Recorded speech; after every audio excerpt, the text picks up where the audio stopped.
하나님의 말씀을 같이 보시겠습니다. 오늘 말씀은 구약성경 전도서 5장 9절에서 20절까지 말씀 읽습니다.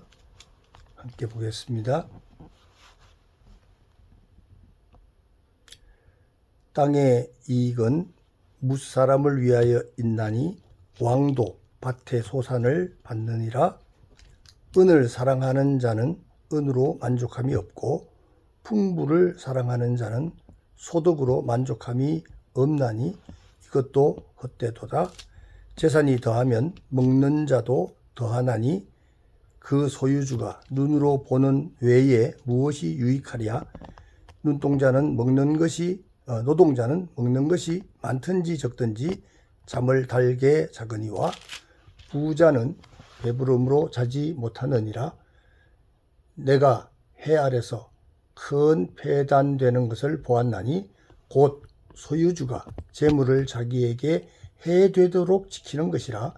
그 재물이 재난을 인하여 패하나니 비록 아들은 낳았으나 그 손에 아무것도 없느니라.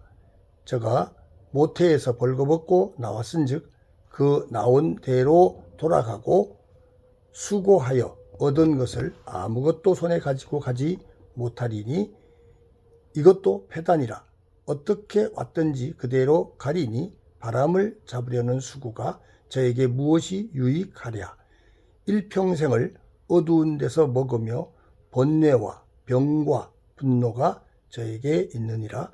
사람이 하나님의 주신 바 그 일평생에 먹고 마시며 해 아래서 수고하는 모든 수고 중에서 낙을 누리는 것이 선하고 아름다움을 내가 보았나니 이것이 그의 분복이로다. 어떤 사람에게든지 하나님이 재물과 부요를 주사 능히 누리게 하시며 분복을 받아 수고함으로 즐거워하게 하신 것은 하나님의 선물이라. 저는 그 생명의 날을 깊이 관념치 아니하리니 이는 하나님이 저의 마음에 기뻐하는 것으로 응하심이니라. 아멘. 오늘 말씀은 전도서 11번째 말씀입니다. 오늘 설교 제목은 하나님의 선물인 우리가 사는 지금이라는 제목으로 말씀을 함께 나누기를 원합니다. 전도서는 이미 앞에서 말씀드렸던 것처럼 전체적으로 볼 때에 영원성을 찬양함으로써 언약을 주시는 내용의 주제입니다. 풀어서 말하면 해 아래서의 일과 수고 등 범사가 허무하나 하나님을 경외하는 것만이 유익하게 하시는 하나님의 영원성의 찬양을 통해서 영원하신 메시아를 약속하시는 여호와 하나님을 계시하고 있다라고 말씀을 드릴 수가 있습니다. 이 전도서를 크게 네 단락으로 나누어서 말씀을 드렸었죠. 1장에서 4장까지는 영원한 일을 행하시는 하나님에 대해서 계시를 하고 5장에서 7장까지는 오직 경외하여야 할 하나님에 대하여 기록이 되어 있고 8장에서 10장까지는 경외자를 잘되게 하시는 하나님을 경외하는 사람들을 잘되게 하시는 하나님에 대해서 약속을 하고 계시고 11장, 12장 마지막 부분에서는 선악간에 심판하시는 하나님에 대해서 마무리가 되고 있는 것을 볼 수가 있습니다. 1장에서 4장까지는 영원한 일을 행하시는 하나님이라고 그랬고 5장에서 7장까지가 오직 경외하여야 할 하나님에 대해서 계시를 하고 있다고 말씀을 드렸습니다. 이제 5장의 부분에 후반부를 우리가 말씀을 보고 있으니까요.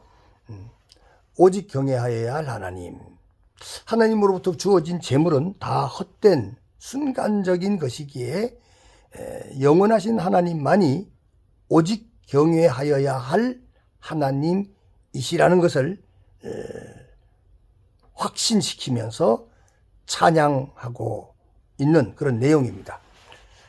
그 중에서 또 5장 6장을 첫 번째로 보면 재물은 무익한 것이다. 무익한 것이다. 무익하다 말은 필요 없다 이런 말은 아니고요.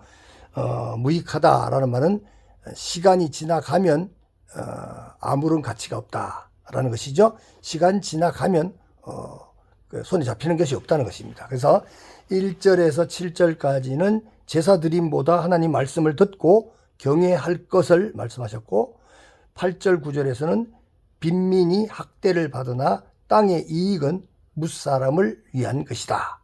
그리고 10절에서 12절까지는 재물로 만족이 없고 노동자는 잘 자고 부자는 잠도 못 잔다는 것이죠. 13절에서 17절까지는 재물이 해되도록 지키다가 빈손으로 돌아가게 되는 것이 인생의 폐단이다. 18절에서 20절까지 마지막에 재물과 부여는 해 아래서 주신 하나님의 분복이다 라는 것을 기록해 놓음으로써 후반부에 있는 9절에서 20절까지의 내용을 가지고 우리는 오늘 하나님의 선물인 우리가 사는 지금에 관해서 말씀을 함께 상고해 보기를 원합니다. 첫 번째로 성경의 구원 언약은 하늘에 속한 올람, 영원의 진리를 계시하고 있습니다. 이 영원의 진리는 하나님 외에는, 성경 외에는 아는 자도 없고 알려줄 수 있는 자가 없죠. 하나님 말씀을 통해서만이, 또 하나님으로만이 이 영원의 진리를 만날 수가 있습니다. 그러나 이 성경을 읽는 우리는 헤벨이라고 하는 잠깐의 세상 속에, 시한부적인 세상 속에 살아가고 있는 극단에 있죠. 그래서 이 땅에서 헤벨, 잠깐을 살아가는 우리 성도들은 은혜로 열어주시는 그 분량만큼 올람의 세계, 영혼의 세계를 믿음으로 볼 수 있고 믿음으로 알아가고 있는 줄 믿습니다. 이런 해 아래서의 제한적인 지식 때문에 성도가 깨닫는 지혜는 온전한 것이 아니라 부분적일 수밖에 없다는 것을 고린도전서 13장 9절에서 참고로 볼 수가 있습니다. 이런 한계를 깨닫는 성경 독자, 성도는 항상 하늘의 진리를 사모하는 겸손한 마음으로 말씀을 대해야 할 줄 믿습니다. 아멘. 두 번째로 잠언과 욥기와 전도서는 성경에서 지혜를 다루는 지혜서라고 하는 주요한 책의 세 권에 속한다고 볼 수가 있겠죠. 잠언은 지혜의 기본 공식을 기록한 것이고 욥기는 그 기본 공식을 시공간을 확장해서 응용하고 있고 전도서는 그 확장을 거기서 머물지 않고 올람까지, 영원까지 포함하여서 기록하고 있다는 사실입니다. 그래서 잠언이나 욥기에서 깨닫는 지혜의 기본 공식들이 전도서에서는 쉽게 적용되지를 않고 있습니다. 서로가 다른 것처럼 보이지만 차원을 달리해서 영혼에 관하여 지혜를 말씀하고 있는 것이죠. 이것은 이 땅에서의 지혜의 공식이 잘못되었다는 말이 아닙니다. 이 세상의 지혜는 세상의 지혜로서의 가치를 갖고 있지만 영혼의 지혜를 깨닫고 나면, 이 영혼의 지혜를 알고 나면 사실 이 세상의 지혜라고 하는 것은 그냥 물거품과 같은 아무 가치가 없는 그런 형태로 머물게 되는 것이죠. 우리가 경험하는 시간에서 영혼의 시간을 온전히 볼 수 없기 때문에 경험할 수 없는 사각지대가 너무나 많다는 것입니다. 우리의 한계죠. 우리가 깨닫는 것의 한계라는 것입니다. 이런 관점으로 전도자는 결코 다 알 수 없는 영혼의 세계에 갇혀 있지 말고 그 영혼 속에서 지금 우리에게 분배해 주신 이 헤벨의 세계, 잠깐의 세계, 시한부적인 세계를 좀 더 가치 있게 누리며 기쁘게 살아가라고 말씀하고 있습니다. 오늘의 본문은 사람들이 헤벨의 세상, 잠깐의 세상을 살아가며 가장 영향을 받고 살아가는 재물에 관한 전도자의 교훈이라고 말할 수 있습니다. 전도서를 비롯한 모든 성경은 인간 삶의 존재 자체를 부정하거나 의미가 없다는 허무주의가 아니라 삶의 모든 것에 분명한 하늘의 소명과 목적을 가지고 있다고 선포하고 있습니다. 인간이 경험하는 모든 때에도 반드시 목적이 있고 소유하고 누리는 것을 그 자체의 선과 악으로 구분하지는 않습니다. 특히 재물관에서 이 재물 자체가 선하거나 악하거나 하지는 않습니다. 단지 재물의 소유욕이나 의존성을 경계할 뿐입니다.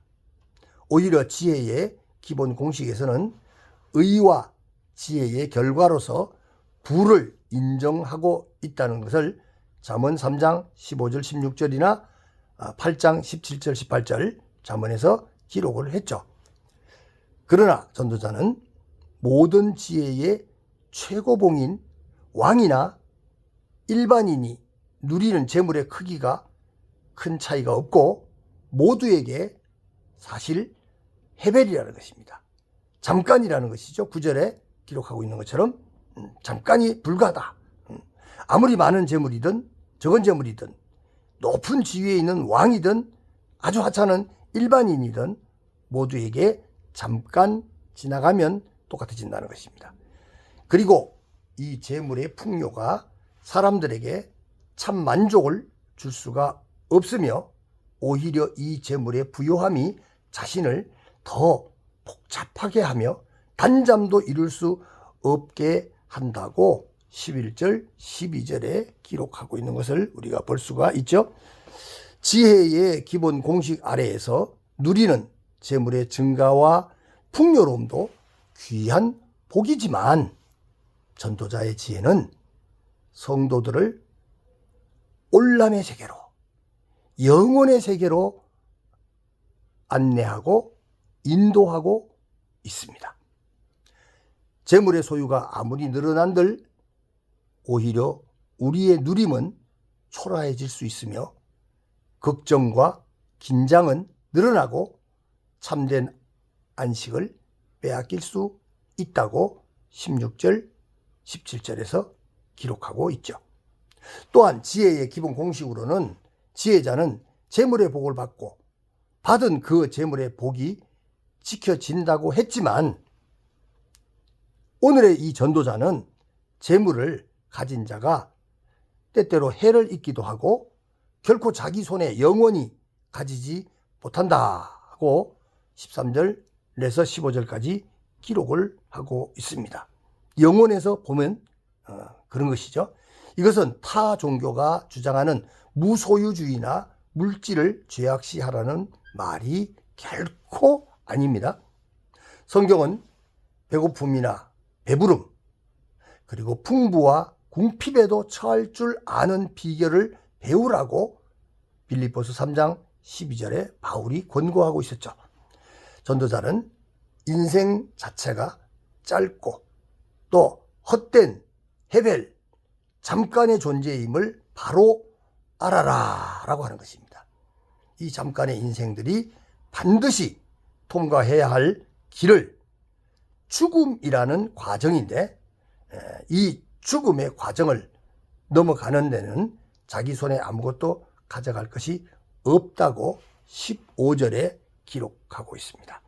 그래서 이 잠깐 헤벨의 인생에서 재물만을 위해 바치는 것이 너무나 큰 불행이라고 16절에 기록합니다. 사람들은 세상을 살면서 재물을 많이 확보하고 재물을 많이 쌓아두는 것이 행복이다 라고 생각을 하죠. 시간 세계에서 보면 많아질수록 행복할 것 같습니다. 그러나 영원에서 보면 그 모든 것들이 헛되고 도리어 그것을 소유하거나 가져가지 못하니까 불행하다.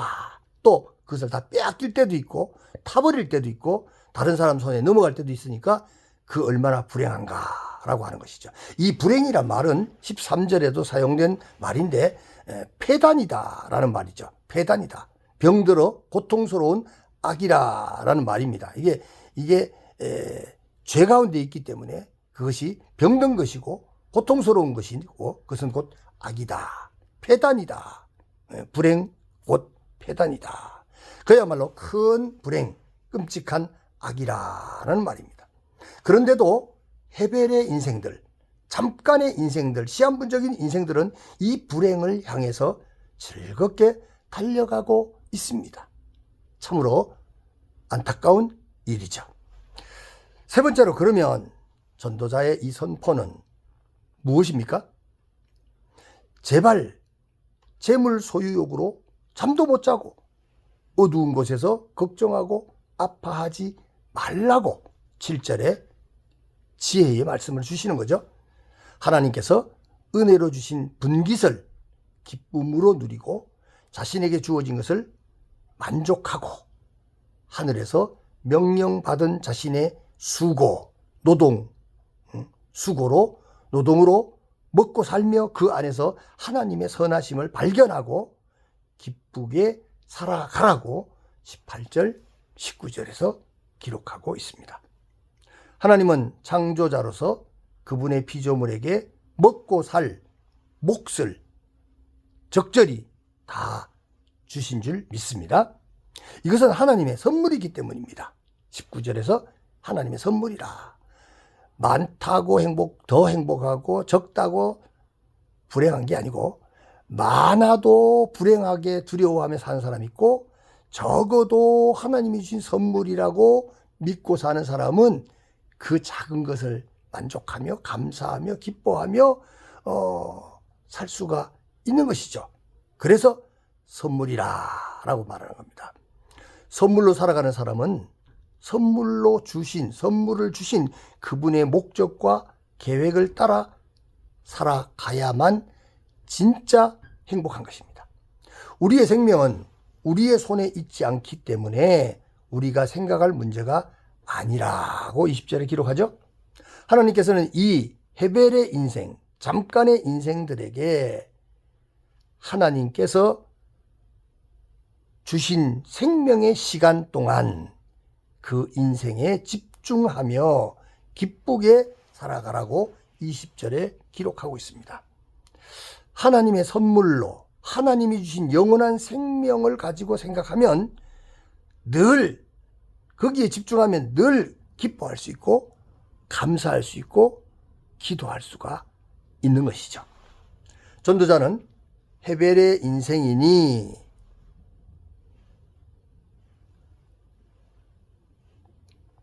영혼만 바라보라고 하지 않습니다. 우리가 시간 세계 속에 있는 잠깐의 인생 속에 산다고 올람의 세계, 영혼의 세계만 바라보라고 하지는 않습니다. 오직 그 헤벨의 세계 속에 헛된 욕망과 세상 자랑에 넘어지지 말고 인간이 살고 있는 일상에 집중하라고 하십니다. 일상생활 속에서 천국을 누리고 기쁨을 누리고 참으로 그 감사를 누리라는 것이죠. 지금 살고 있는 이 순간만이 나의 것이죠. 나에게 주신 하나님의 선물이죠. 이 순간의 가치를 바로 발견하고 영혼을 믿음으로 소망하라고 하시는 줄 믿으시기를 주님의 이름으로 축원합니다. 아멘. 사랑하는 성도 여러분, 오늘의 말씀을 믿음으로 영원이신 주님과 함께 동행함으로 하나님의 선물인 지금을 즐거워하시며 심령의 변화와 성장 성숙을 위하여 믿음의 신앙 고백을 해 보시기 바랍니다. 그리고 은혜를 받은 자로서 하나님의 그 놀라운 영혼의 은혜를 깨달은 자, 또 오늘이라고 하는 선물을 은혜로 받은 자로서의 마음의 결심과 결단을 굳게 하시는 시간이 되시기를 주님의 이름으로 축원합니다. 아멘.